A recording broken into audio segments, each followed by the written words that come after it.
que yo he escuchado, ¿no? Que el espectro es tan grande que de repente definirlo bueno, hacer abstracta la definición es difícil, pero podría compartirnos un poco de qué es el autismo. Bueno, en primer lugar, es un trastorno.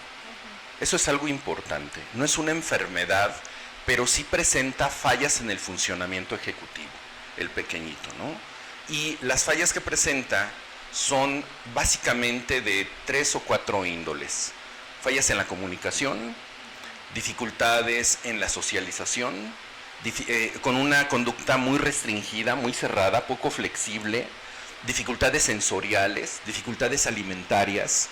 Entonces, este trastorno del espectro, todas estas características que yo les acabo de mencionar, se pueden ampliar a un espectro, ¿no? O sea, puede tener la mezcla de comunicación con alimentaria, o la mezcla de socialización con comunicación, o la mezcla de una actividad restringida y una conducta con dificultades en la comunicación no verbal. Entonces, cualquiera de esas conductas mezclada con otra que dé una pauta amplia, puede considerarse que la persona, porque no está exento el adulto, el niño, el adolescente, el adulto puede estar dentro del marco del espectro del autismo, ¿no? Y entonces se convierte en un trastorno que se manifiesta como una condición de vida, porque no es que se cure, no es una enfermedad, va a cursar toda la vida con esta condición de vida, ¿no? O sea, con este trastorno, con estas dificultades, y es muy importante, bueno, la atención para lograr la inclusión en estos pequeñitos. Ok, y ahorita que comentaba, perdón, yo había escuchado lo de la atención, la socialización y demás, pero nunca lo de la alimentación. ¿Podría decirnos ahí cómo es? Eh, Prácticamente un 90% de niños o de infantes que presentan algún rasgo de trastorno del espectro autista presenta una conducta que se llama restricción alimentaria o selectividad alimentaria. Entonces, esta selectividad alimentaria tiene muchas causantes, pero básicamente es que el niño tiene muy limitado los alimentos que tolera, ¿no?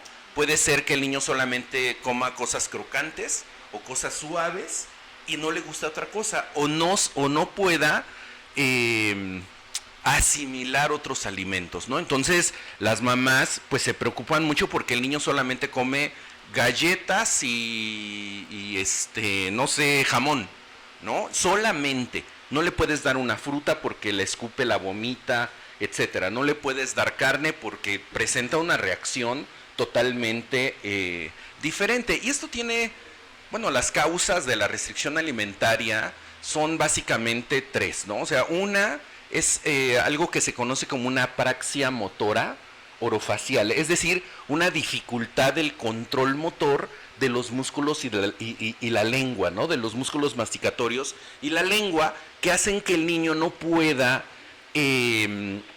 digamos, tener una masticación fina, ¿no? Cuando nosotros masticamos algo, lo puedes llevar a la derecha, a la izquierda, esperar un momento para pasártelo, disfrutarlo, degustarlo, etcétera. Es decir, hay un control muy fino de la lengua y de todos los músculos orofaciales para poder hacer como digamos, juego de la comida para disfrutarla y todo.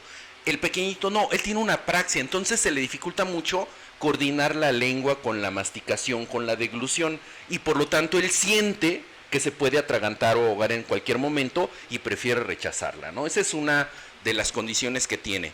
La segunda es una hipersensibilidad o hiposensibilidad sensorial a nivel oral. Entonces el niño puede ser sumamente hiperreactivo a un sabor o a un aroma. Entonces no lo tolera, ¿no? O sea, no tolera, por ejemplo, el aroma a, ¿qué te gusta? No sé, a carne de pollo. Entonces le da náuseas y no la tolera, ¿no?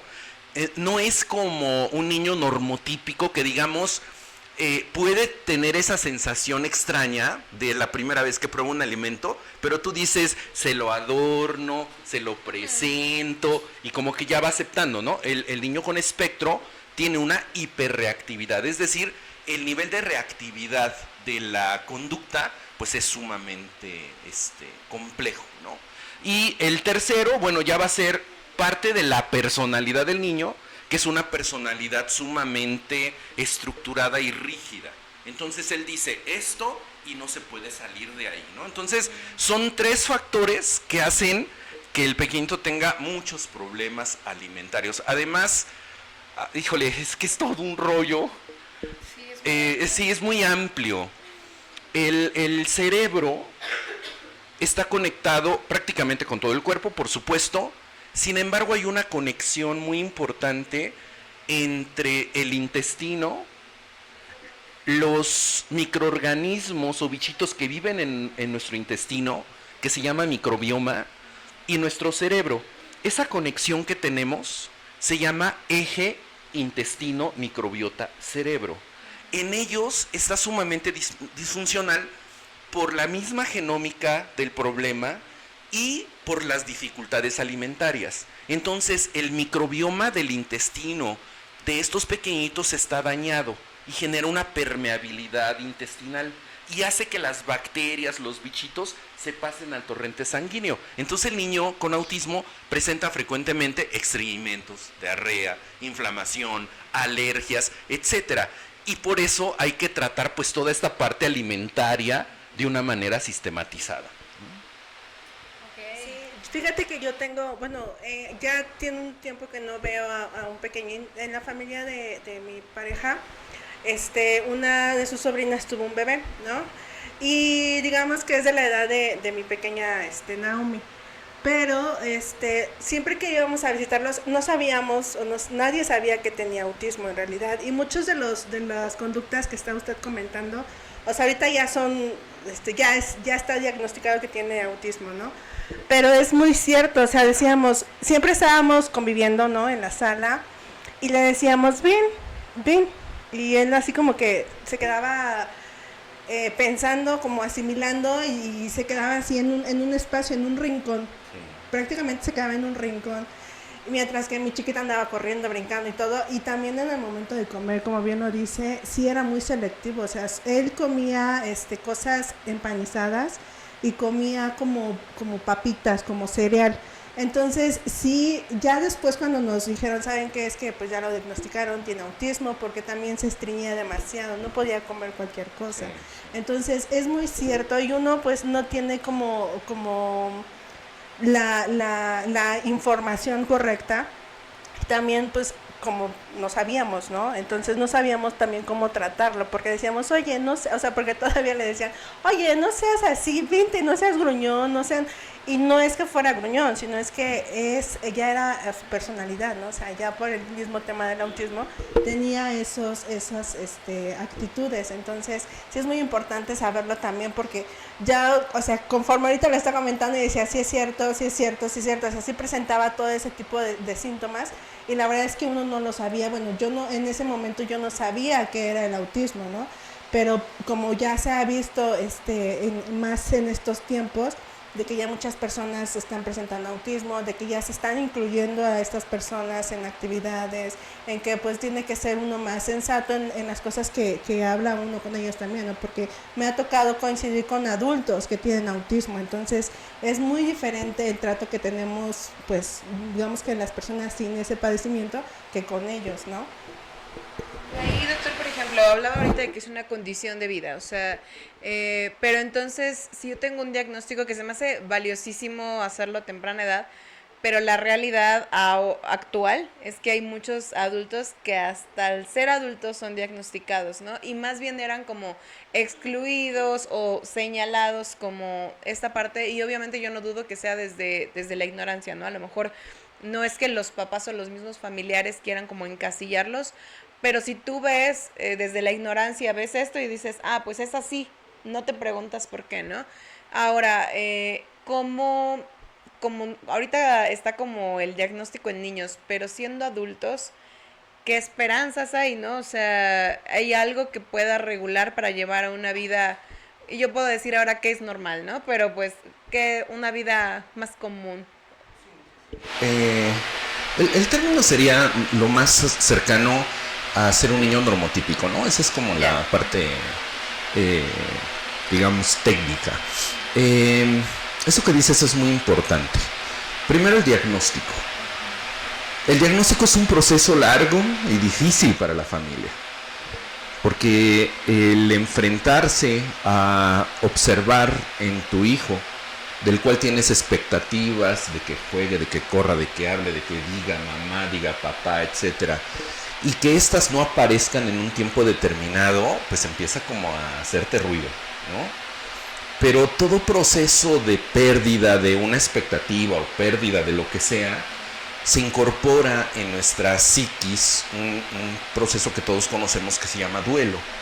Y este duelo lleva generalmente una primera etapa que se llama negación, ¿no? Entonces tú dices, no pasa nada.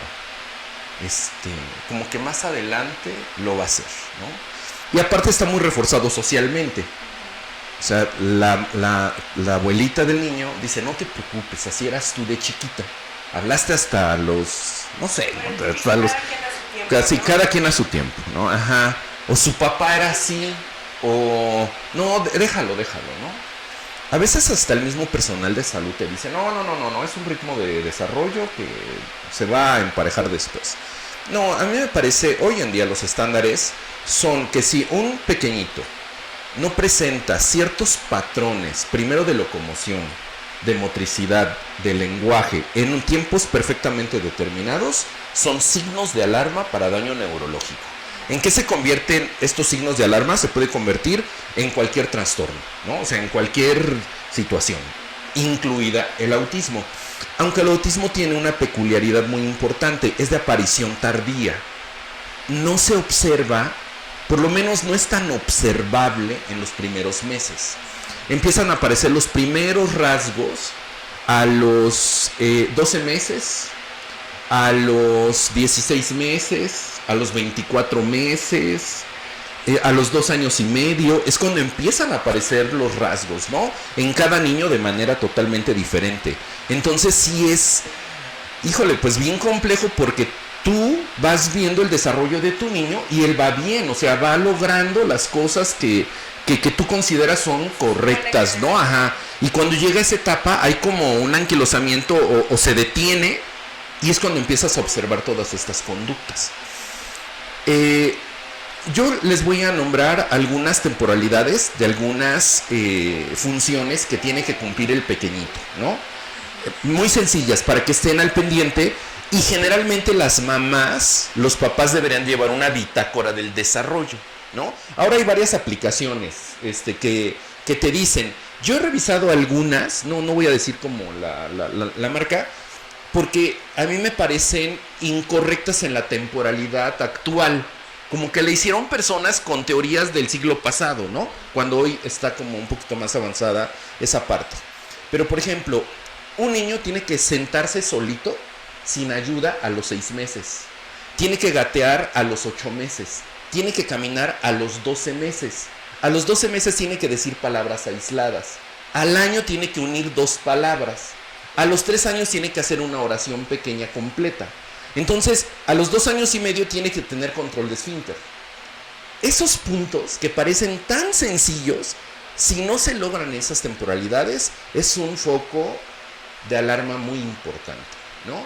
Y sobre todo si se encaminan, 1, al lenguaje, 2, a que genere una conducta restringida o estereotipias, es decir, que repita un movimiento, que haga así, o que dé vueltas, o que como si estuviera agarrando algo con su manita y como si lo estuviera viendo y estuviera manipulándolo.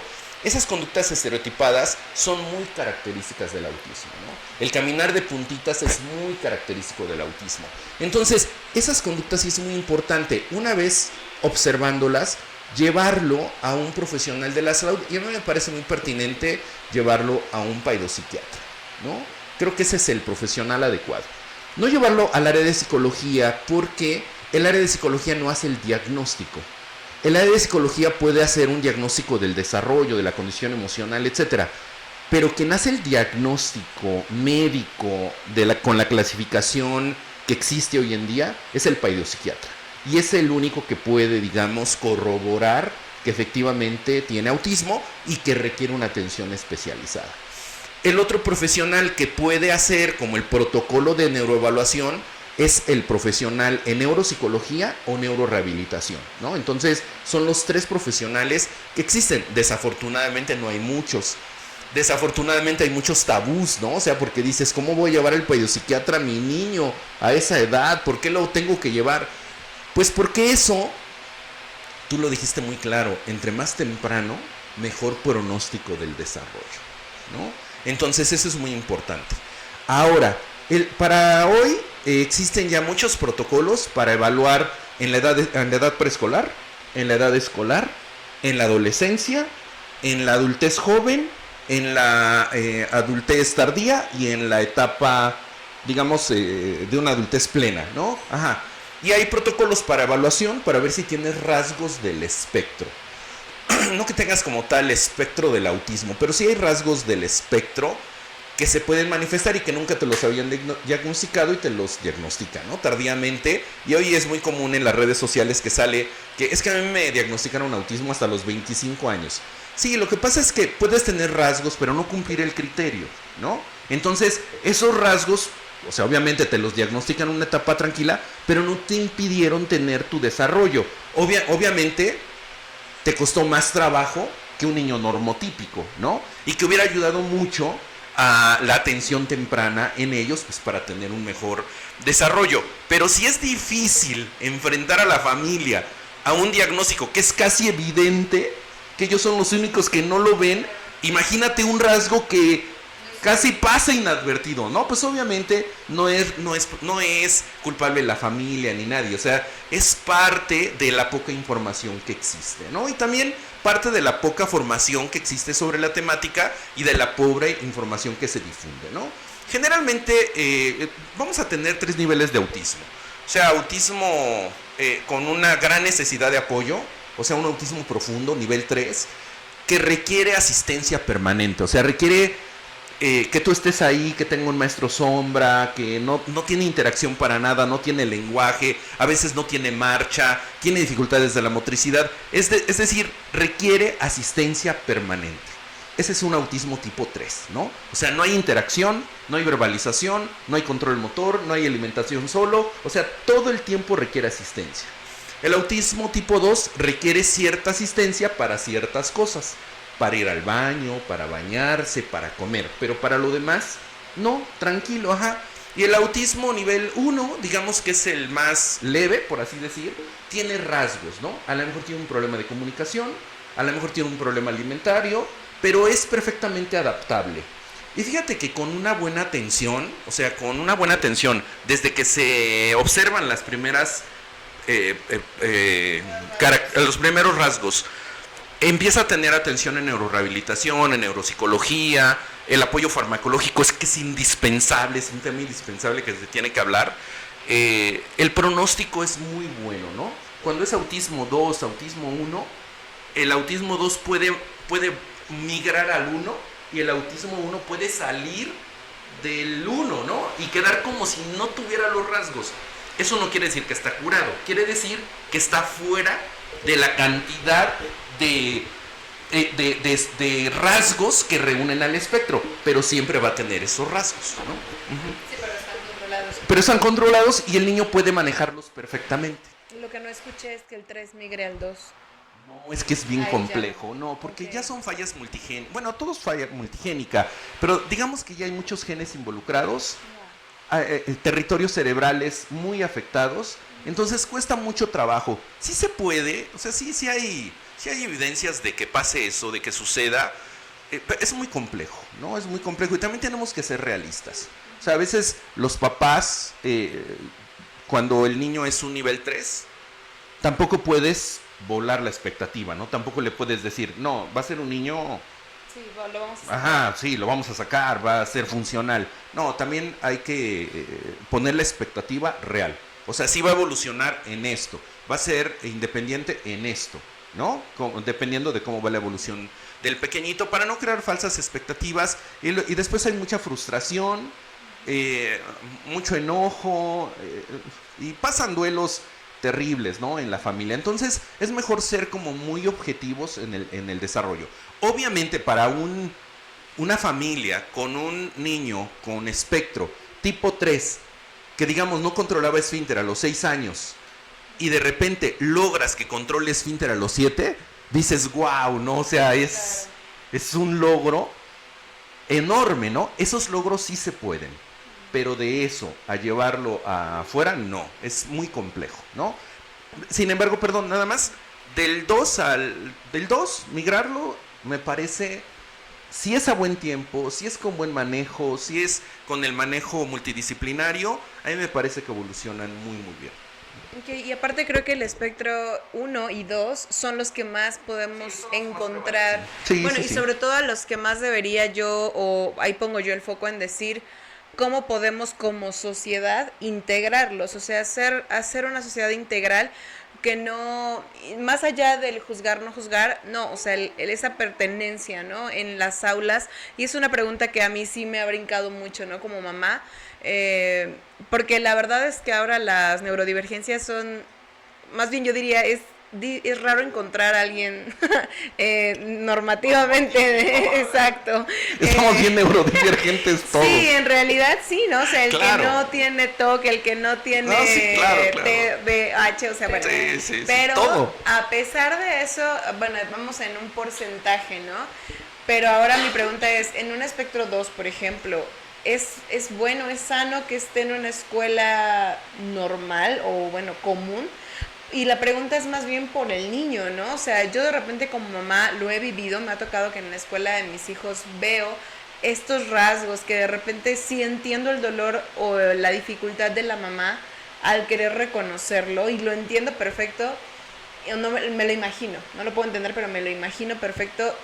Sin embargo, me pregunto, bueno, ¿es lo mejor para tu niño? O sea, no porque venga a incomodar al mío, no, o sea, dejemos eso a un lado, ¿no?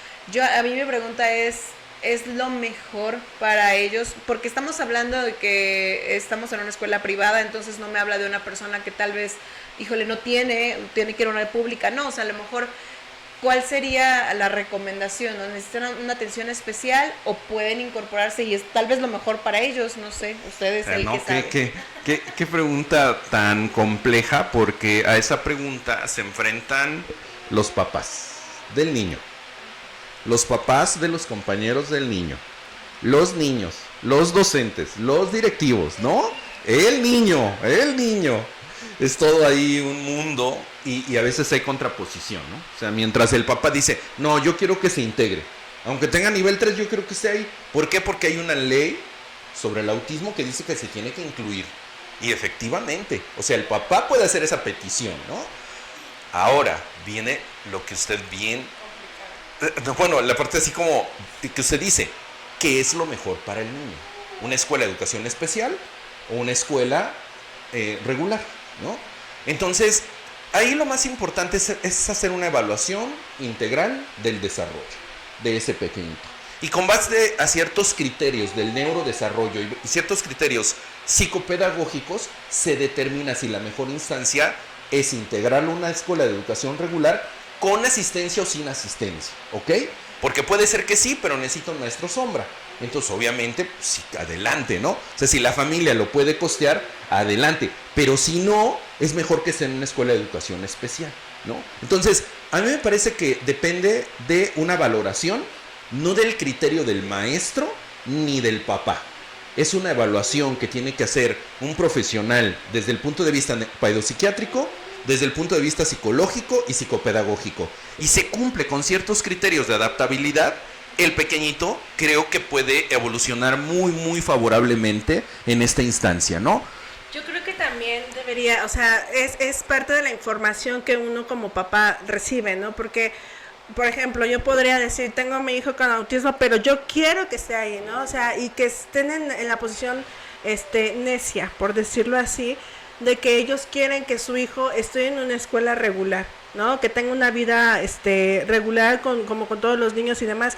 Pero también creo que los papás deberían de acercarse con un profesional, claro, ¿no? Correctamente, o sea, a las instancias correctas para que estas situaciones no pasen, porque también, pues a lo mejor en los casos de nosotros, ¿no? Pues no tenemos problemas, por decirlo así, no tenemos problema de que un niño con autismo esté en el salón del pequeño, ¿no? Pero no es la misma atención que necesita que claro, los otros niños, ¿no? O sea, especial, entonces, sí, Obviamente va a haber diferencias, obviamente los niños van a empezar a señalar, porque, ¿sabes? Es que hizo esto, o sea, a lo mejor no señalarlo de mala forma, ¿no? Porque son niños y muchas veces, algunos son crueles, otros no. Pero sí es importante, yo creo que lo principal es que los papás tengan la orientación correcta para este tipo de situaciones, porque pues es por decir, por ley, pues yo lo llevo, ¿no? Y lo tienen que aceptar. Y a lo mejor esa es la justificación que tienen para que ellos digan, pues es que él tiene que lograrlo, tiene que hacerlo porque pues yo lo quiero, ¿no?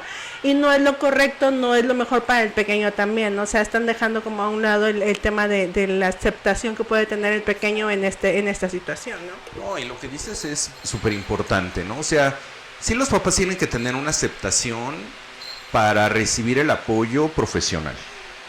Hay una negación desde el diagnóstico, ¿no? O sea, es difícil.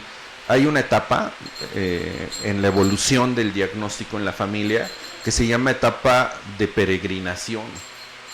O sea, vas con un profesional y te dice, no, ¿qué crees si tiene? Y dices, no. Vas con otro y te dice, no, ¿qué crees? Creo que no tiene. Y vas con otro y te dice, no, ¿sabes qué? Sí tiene, pero es bien poquito y se le va a quitar. Y así es una etapa muy difícil de los papás, ¿no? Que puede durar años. Y desafortunadamente hay profesionales pues que no son tan profesionales. Entonces, con tal de que se quede ahí, le dicen, no te preocupes, aquí va a estar y tiene que hacer esto y esto y lo otro, ¿no? Por eso yo siempre he considerado que el equipo multidisciplinario que tiene que trabajar con un pequeñito con espectro es el área de pediatría o neuropediatría, neuropsicología, psicología y psicopedagogía, y el área de neurorehabilitación. Todas estas áreas determinan.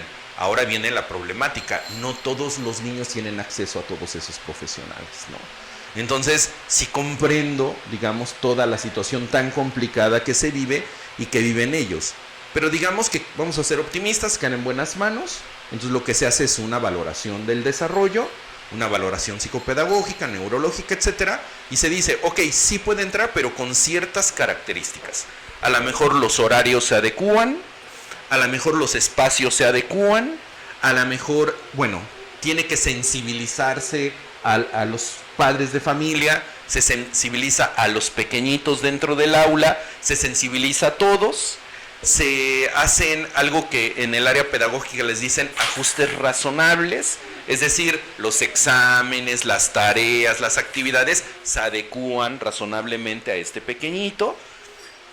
Se le pone asistencia en el caso de que la requiera, asistencia permanente o asistencia por algunas horas. Y entonces, con todo esto, el niño sí puede permanecer en un espacio regular, ¿no? Para eso tiene que estar de acuerdo el directivo, el docente, los padres de familia, etcétera, ¿no? Tienen que estar todos en acuerdo. ¿Para qué? Para que este niño logre una adaptación, que es lo que todos queremos, ¿no? O sea, no estamos pensando en que no entre. Lo que queremos es que sí entre, pero que todo esté a su favor para que logre el proceso de inclusión. Y algo muy importante es saber que la inclusión no es llevar al niño a todos lados y ya, incluirlo en todas las cosas, sino no hay inclusión sin atención.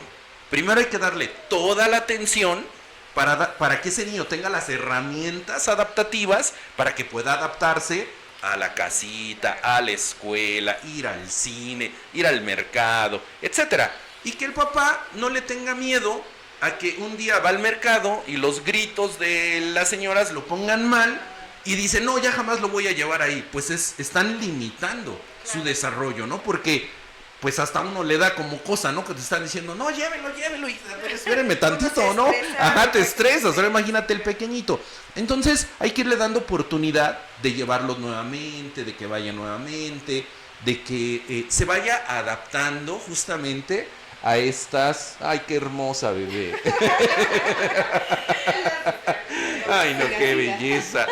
Entonces, sí hay que llevar este proceso de adaptabilidad, ¿no? O sea, no hay inclusión si no hay atención integral en un niño con autismo y con otras condiciones de vida, TDAH, etcétera, ¿no? Pero también es importante como sociedad tener conocimiento de estos temas, porque a lo mejor, no sé, ¿no? Hay personas que todavía están desinformadas en estos tiempos y que notan o que señalan y no es un tema, pues, digamos que fuera de nuestro alcance o que esté fuera de nuestra sociedad. Entonces yo creo que sí es importante también como sociedad irse informando, ¿no? Irse acercando a profesionales. A lo mejor sin que uno pueda tener un familiar o un amigo o alguien cercano que tenga este tema de autismo, que tenga TDAH, alguna otra enfermedad. Entonces creo que es importante también uno que tenga como el autodesarrollo para investigar estos padecimientos, ¿no? Sí, porque nadie estamos exentos, ¿no? Perdón, nadie estamos exentos. Tú decías ahorita, yo conozco a un familiar. Usted también conoce a algún niño con autismo, ¿no? Ajá. Yo también conozco. Estoy seguro que si le preguntamos ahorita a cada uno de ellos, conocen. Y es lo que decía al principio, la prevalencia cada vez es más alta. O sea, 1 de cada 32 va a presentar rasgos de autismo. Es muy alto, muy alto. O sea, en una escuela de 12 grupos de 30, hay 12 niños con espectro, ¿no? De esos, ¿cuántos estarán diagnosticados? 3. Los otros no, porque solamente tienen pequeños rasgos, ¿no? Los otros van a decir, no aprende, le cuesta trabajo, es tímido, distraído, todo lo que quieras. Y de esos 3, ¿cuántos van a recibir atención? Y de esos 3, ¿cuántos van a recibir la atención adecuada, no? Ese es el problema, ¿no? Perdón, doctora, ahorita decía que cada vez ha aumentado más.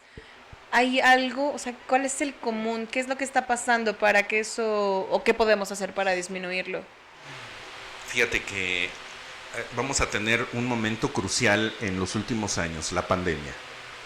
O sea, tenemos la pandemia y tenemos datos prepandémicos y datos pospandémicos. Prepandemia, 1 de cada 150 niños presentaba espectro. Pospandemia, 1 de cada 36. Es decir, prácticamente se triplicó, se cuadruplicó, ¿no? Y esos son datos de Estados Unidos que apenas están saliendo, ¿no? En México no hay, obviamente, estudios. ¿Qué sucedió? Varias cosas. Primero, para que los genes se expresen, tiene que haber un estímulo, un estímulo. Lo ando distrayendo, doctor. Ay, no, estoy hermoso, estoy aquí enamorado de tu bebé con sus ojotes. Disculpa, no la ven a cámara, pero Ana Sofía ya se despertó.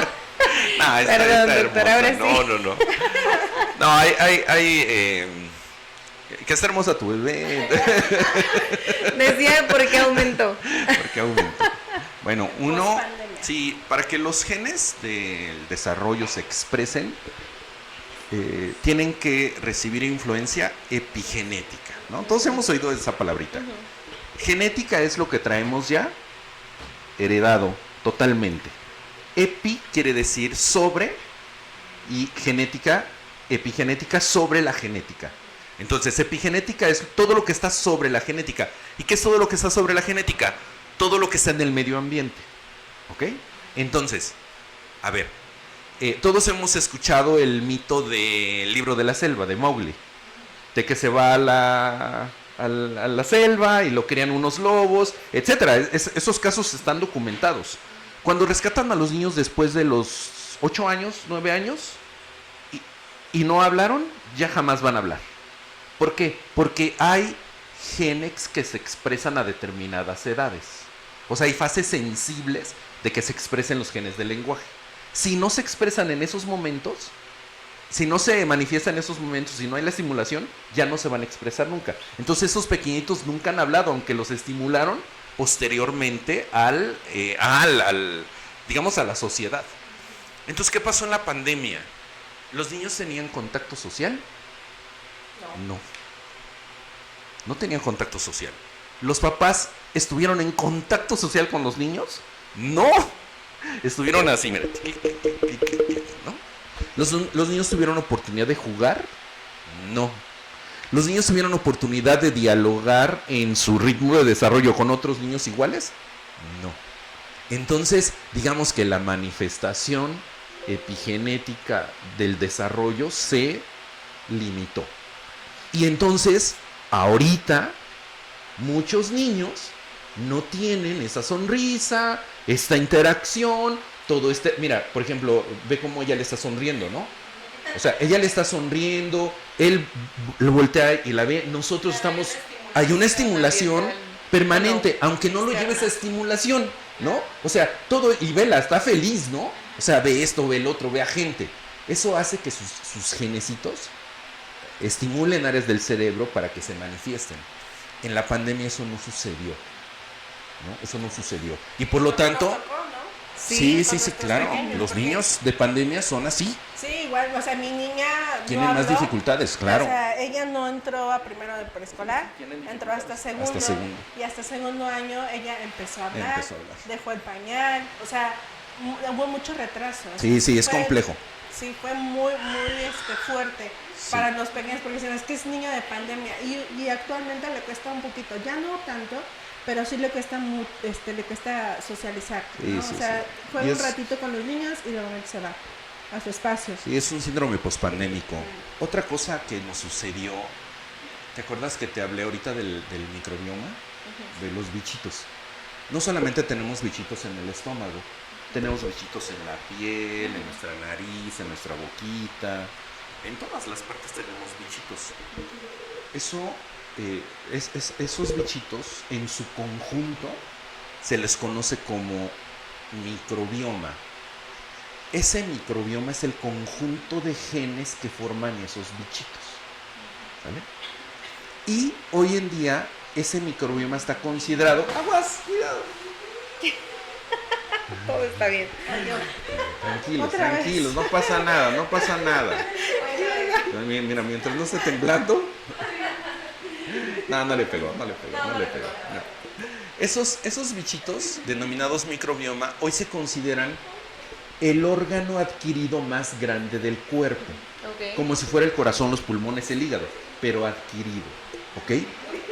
¿Y qué hicimos en la pandemia con esos bichitos? Los estuvimos matando, pero con todo, ¿ves? ¿Qué era lo primero que hacías al entrar, no? Sí. Te echaban Lysol, que son amoníacos, ¿no? Son amoníacos. Entonces, toda tu microbiota de la piel destruida. El cloro es un gas, ¿no? Es un gas como comprimido. Entonces lo echas al agua y se difumina, lo hueles, te lo tragas y mata a los bichitos de adentro. Tus frutas, todo era, pero tú decías el letrero, 2 gotitas por cada litro. Tú decías, Nel, hay pandemia, échale el chorro, ¿no? Así. Sí, todo desinfectado. Sí, pero exagerado, ¿no? Sí, fue una cosa exagerada. Entonces el microbioma de los niños, bueno, y de nosotros también, fue prácticamente anulado. Y el microbioma regula mucho de los neurotransmisores del cerebro. Entonces, por eso ahora tú dices, ¿por qué tengo ansiedad? ¿Por qué tengo TOC? ¿Por qué tengo depresión? No sé si yo nunca había sido así, ¿no? ¿Y por qué ahora me duele el estómago y ahora todo se me inflama y ahora...? Etcétera. Es esta parte de la pandemia. Entonces, muchos elementos fueron derivados de la pandemia y otros muchos son porque hay nuevos instrumentos de evaluación que son más sensibles. Entonces permiten detectar más niños. Esa fusión hizo que el autismo aumentara en su prevalencia, ¿no? Sí, es que es un aumento brutal. Sí, brutal. O sea, Sí, es brutal. Sí, la primera causa de atención neuropediátrica antes de la pandemia era retraso en el neurodesarrollo y TDAH. Ahorita la primera causa es autismo o rasgos del espectro, ¿no? claro. Yo tenía una pregunta, pero veo que es muy parecida a la que mandó Mariela. ¿Podrías leer los comentarios? Ya se juntaron varios. Sí, dice Ángeles Contreras. Saludos, doctor Coutec Vargas. ¿Quién es el Periférico Villa Auceta? Y Mariela dice, hola chicas, hola Mari. ¿Existen organizaciones aquí en Puebla donde puedan asistir las familias y pequeños con autismo? Sí, hay varias organizaciones. Bueno, nosotros tenemos una de atención, se llama CENER, se llama Centro Nacional de Neurorehabilitación, BNB. Si quieres ahorita ponen ahí la información, ¿en dónde está? Y está ahí un grupo transdisciplinario que incluye neuropediatra, psiquiatra, psicología, neurorehabilitación, psicomotricidad, integración sensorial, como todo lo que requiere, no solamente el autismo, todos los trastornos del neurodesarrollo. Perdón, ¿eso es en la ciudad de Puebla? En la ciudad de Puebla. ¿Y aquí en Atlisco sabes si hay algo? No, creo que aquí no hay algo así específico, ¿no? De como de autismo. Pero bueno, seguramente hay buenos profesionales. No conozco, ya soy honesto, no conozco. Pero no en Puebla sí tenemos sí, cerca. En Puebla sí, nos queda cerca, ¿no? Sobre todo para hacer el diagnóstico.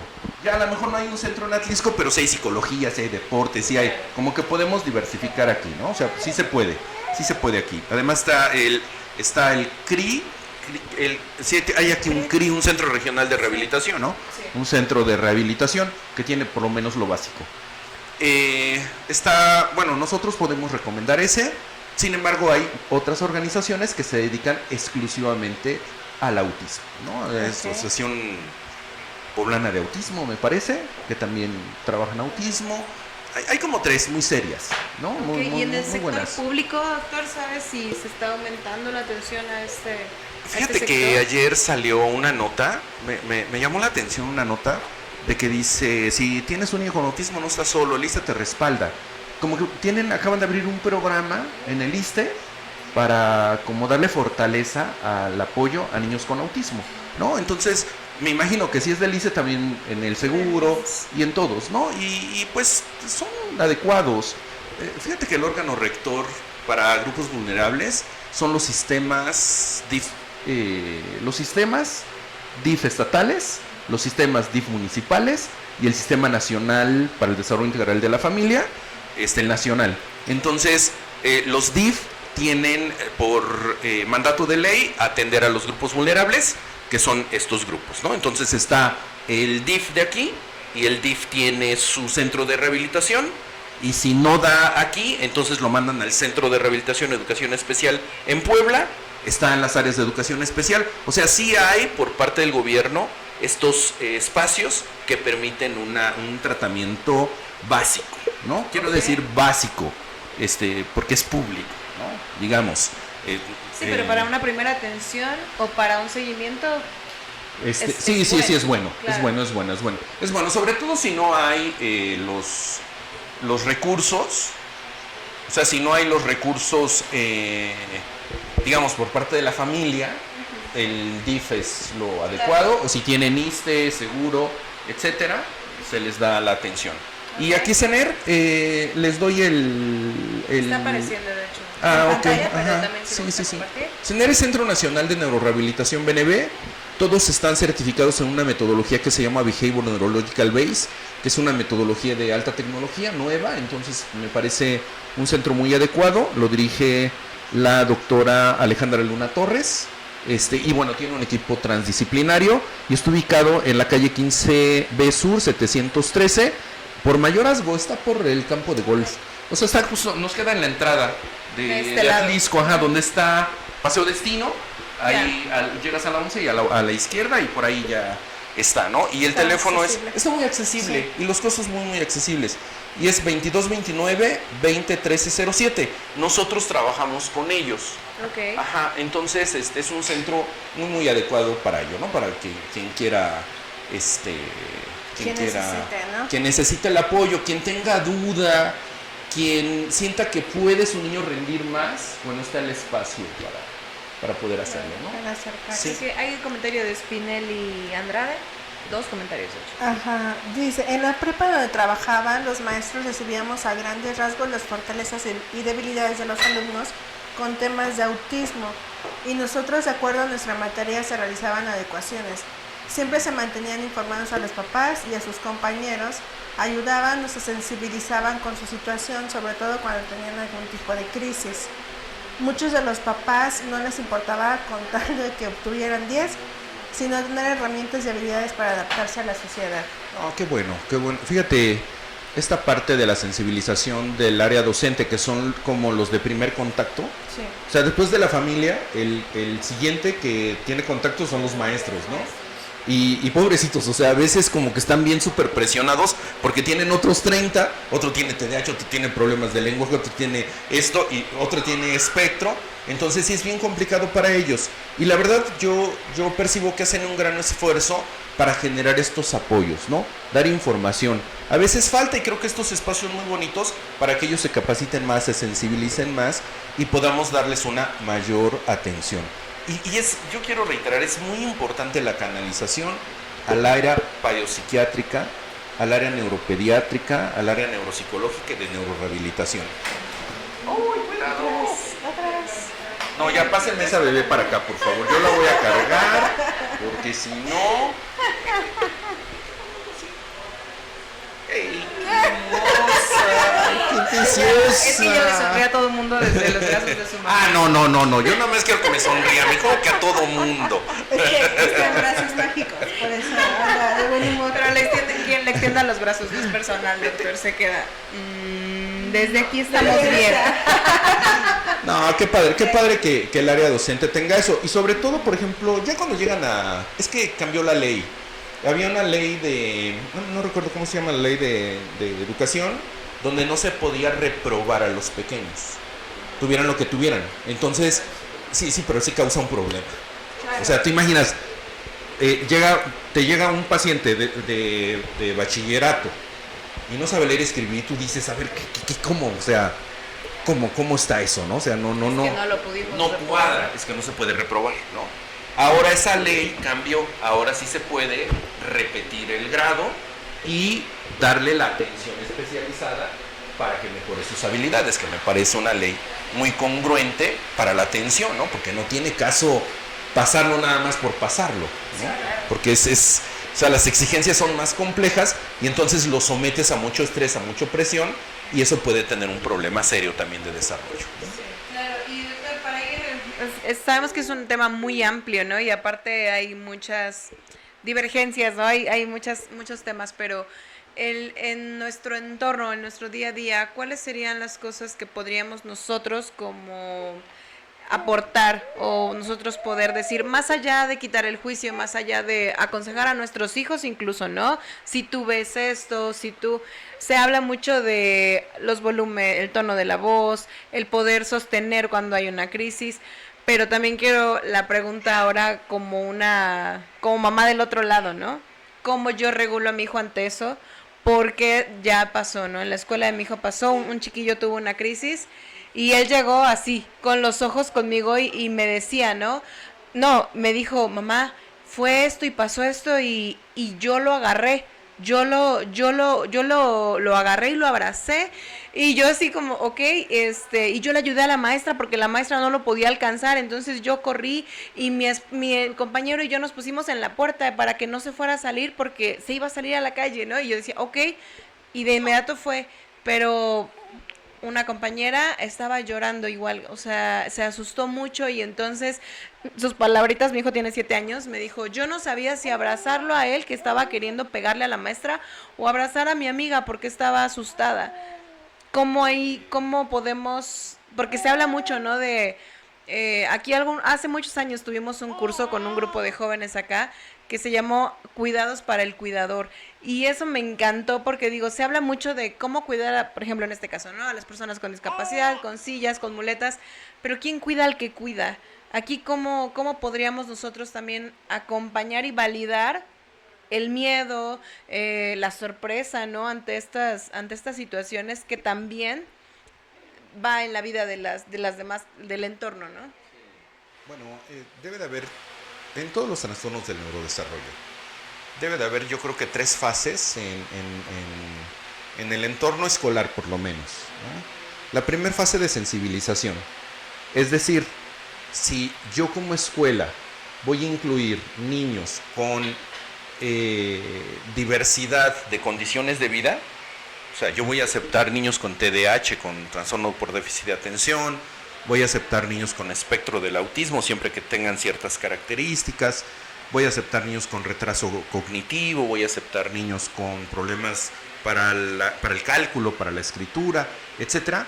la primera fase siempre va a ser la sensibilización a toda la población escolar.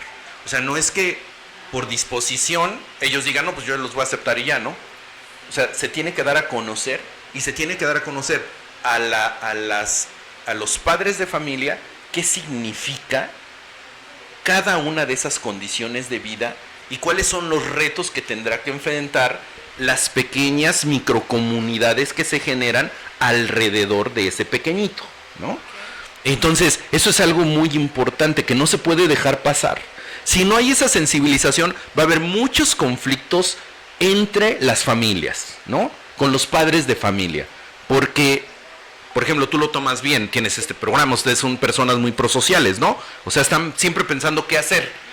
Pero hay quien no, ¿no? Hay quien dice, no, ¿por qué? O sea, mi hijo no tiene por qué hacer eso, ¿no? ¿Y por qué lo tuvo que agarrar? Y yo por eso pago, y sumamente conflictivas, ¿no? Sumamente complejas, ¿no? Esas situaciones.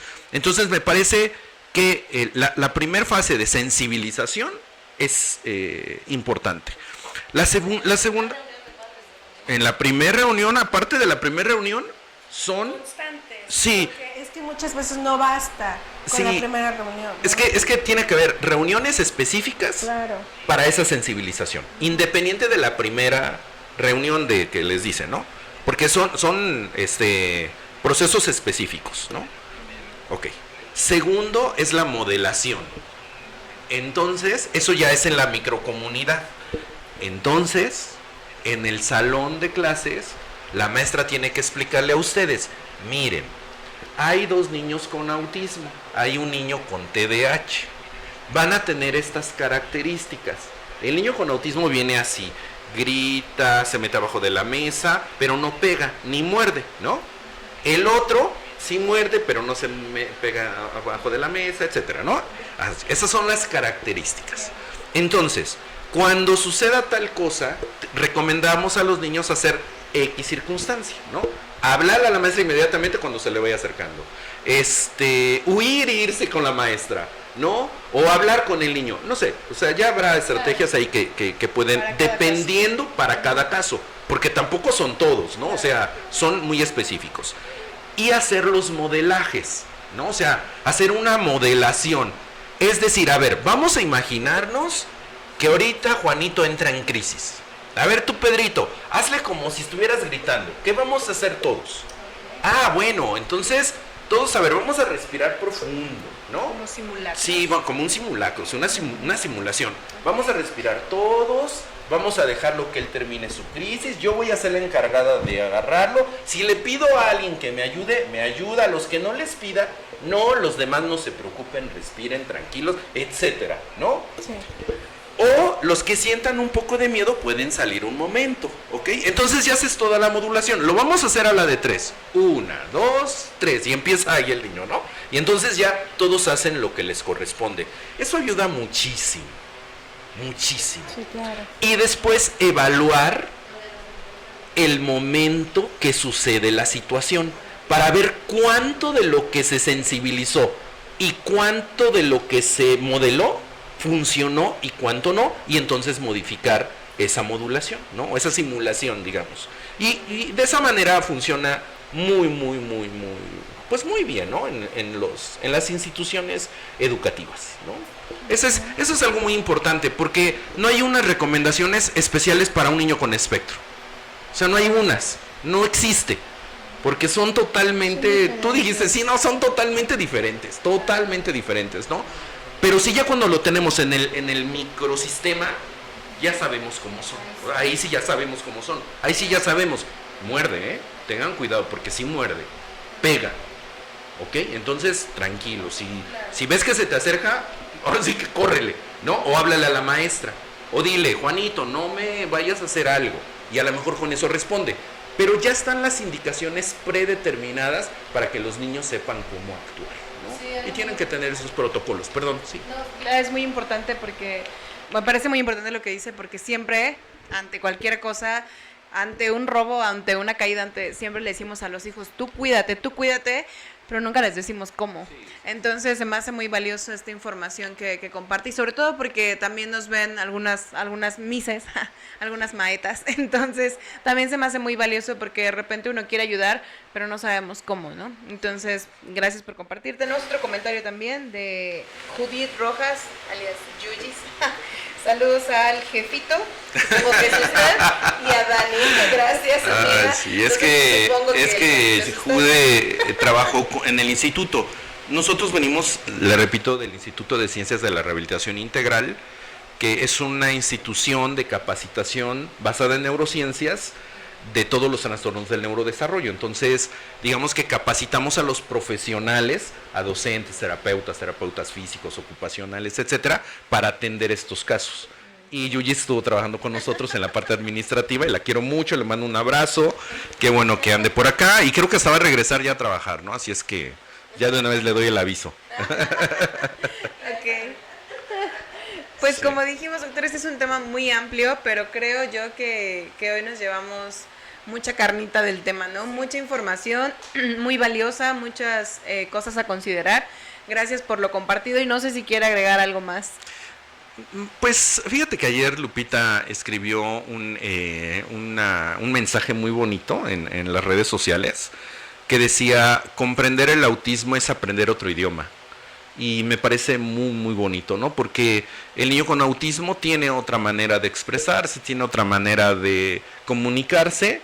Y así como cuando oyes un alemán que te dice y está enojado, ¿qué onda, no? Y no está enojado, o sea, así hablan. Ajá, sí, así hablan, ¿no?